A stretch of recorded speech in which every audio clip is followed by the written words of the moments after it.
The government debt is a sort of income-generating machine for the savers. Because basically, if we had the old tax rates of 20 years ago with 50, or during World War II in the United States, there would be no debt here because we would tax the rich people. So easy. The rich people would not be able to save and get interest, but they would be taxed. So what we are doing with the debt and the reduction of tax is we are saying to the rich people, oh, you are so poor. Now we make a mechanism through which you are entitled to get each year so and so much money on your savings, which normally we should have taken from you by tax, but we refuse to do tax. And that's the class relation. Basically, you are not increasing the resources which you pull out from actual demand if you increase tax instead of letting the saver save. And the actual situation makes it very clear. The actual situation is a situation where so much money has been put into the system that the savers do not get any more money, and suddenly they say the government should guarantee us incomes because we are entitled to incomes because we are saving. We can make any property tax also, why not on this?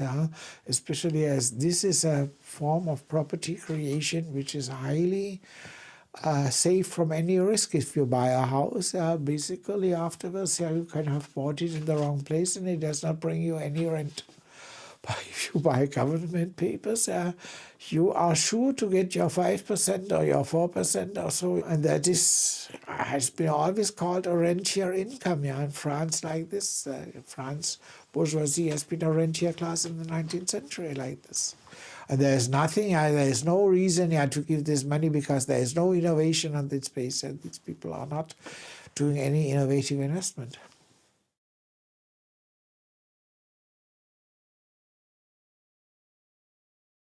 Well, these countries would either be able to back their data and then it has been productively invested, or they are not able and then it has not been productively invested, and that's the creditor who has to bear the risk that it's not productively invested. In international relations, in the 19th century, there was a big struggle that you cannot default a sovereign state.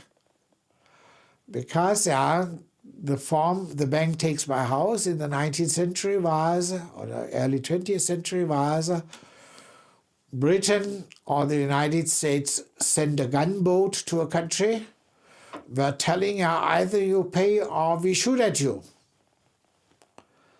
Then the international system breaks down. The risk of international lending is due to the fact that they borrow may be unable to pay. And that has happened always in crisis, because if the periphery of the system does not consume anymore, then the first steps of an underconsumption is crisis at the world level. That happens in the late 1920s, 1930s, because the prices of the third world go down.